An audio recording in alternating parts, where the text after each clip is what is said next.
Hi, welcome to cinema beam. ఈ background మారుద్దామని చాలా try చేశాను. నువ్వు అక్కడ తిరిగి ఇక్కడ తిరిగి ఇక్కడికి వస్తావని నాకు తెలుసు అని చెప్పి ఇది ఫీల్ అయింది. అది ఫీల్ అయినట్టే. ఇది తప్ప నాకు వేరే మంచి బ్యాక్గ్రౌండ్ దొరకలేదు. సో సూన్ ట్రై చేద్దాం. ప్రస్తుతానికి అయితే మనం డెవిల్ గురించి మాట్లాడుకోవచ్చు. డెవిల్ థియేటర్లోకి వెళ్ళకముందు నాకు ఒక డౌట్ ఉంది. ఖచ్చితంగా నీరసంగా ఏమన్నా తిరిగి వస్తానా అని చెప్పి చిన్న డౌట్ తెలియను. Okay, it was decent watch. ఓ అద్భుతం, ఇరగదీసేసింది.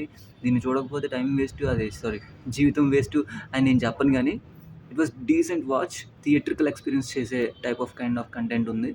అండ్ ఒకే ఒక్క ట్విస్ట్, స్టోరీ అయితే కామన్గా వెళ్తూనే ఉంటుంది.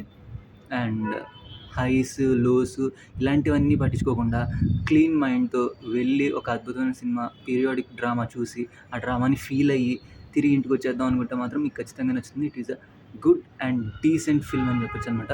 ఒక ట్విస్ట్, ప్రీ క్లైమాక్స్ నేను చాలా బాగా ఎంజాయ్ చేశాను. అండ్ క్లైమాక్స్లో ఒక ట్విస్ట్ని అయితే నేను ప్రిడిక్ట్ చేయగలిగాను. So can anybody predict. And predict చేసిన కథకి సంబంధించి మాత్రమే, అనుకూలంగా మాత్రమే ఉంది కాబట్టి దట్ మేబీ ఓవర్లుక్ చేసేయచ్చు దాన్ని. And climax was good. And నాకు ఒక్కటే ఒక కంప్లైంట్ ఏంటంటే విఎఫ్ఎక్స్ పార్ట్.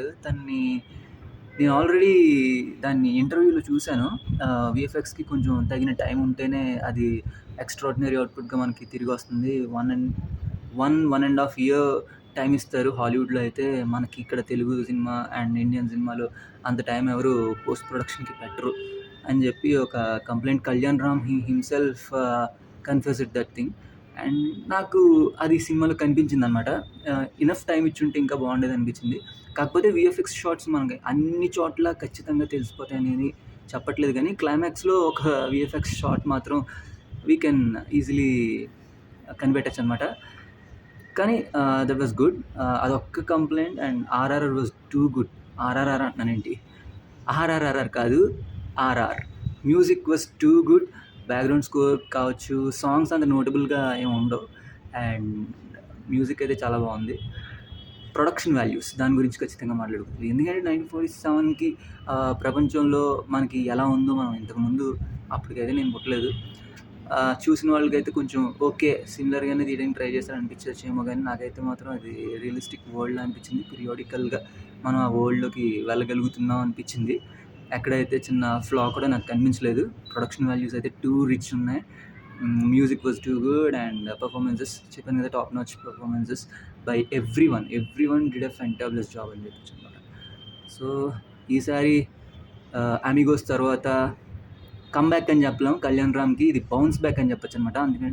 ఎందుకంటే దానికంటే ముందు cinema Bimbisara is a block buster. దాని తర్వాత చిన్న సెట్ బ్యాక్. దాని తర్వాత మళ్ళీ దీన్ని కమ్బ్యాక్ అని చెప్పకూడదు, బౌన్స్ బ్యాక్. ఎందుకంటే మన కళ్యాణ్ రామ్ ఇక్కడే ఉన్నారు కాబట్టి. So that was all about devil.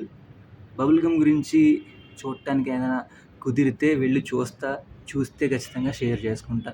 ప్రస్తుతానికి అయితే please do like, share and subscribe to cinema being channel. And ఇంకా మంచి సినిమా కంటెంట్ తీసుకురావడానికి ట్రై చేస్తా. సెల్ఫ్స్తో ఇంటరాక్ట్ అయ్యే ఛాన్స్ కూడా నేను వెయిట్ చేసి చూస్తున్నాను.